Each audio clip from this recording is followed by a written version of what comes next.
هذا مدفع بابا مرزوق، مدفع إيالة الجزائر اللي سرقته فرنسا في 1830 وداتو لميناء بريست.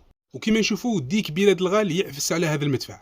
مدفع بابا مرزوق صنعه حسن آغا في دار النحاس سنة 1542، سنة بعد حملة شارلوكان على الجزائر. وبابا مرزوق ما كانش مدفع عادي، كان من أقوى المدافع في العالم، وكان مدى الرمي تاعو 5 كيلومتر، وهذا الشيء اللي يمنع أي سفينة من دخول خليج الجزائر، وكان يعتبر حارس المحروسة. وكان وزن القذيفة تاعو 80 كيلوغرام، وهذا الشيء قادر يدمر أي سفينة.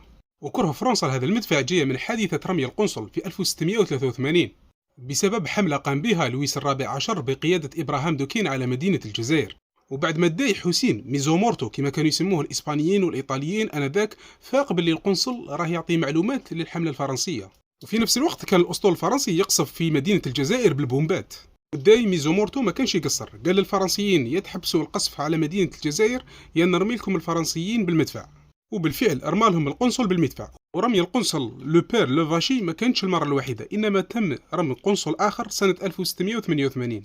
وبعد حملة فرنسا في سنة 1830 داتو فرنسا سنة 1833 إلى مدينة بريست، واعتبر كغنيمة حرب. وفرنسا ما تسميش بابا مرزوق، تسميه لو كونسيلير نسبة إلى القنصل. الجزائر اليوم راهي تفاوض باه ترجع هذا الرمز الوطني. شاركونا في التعليقات على سموه بابا مرزوق.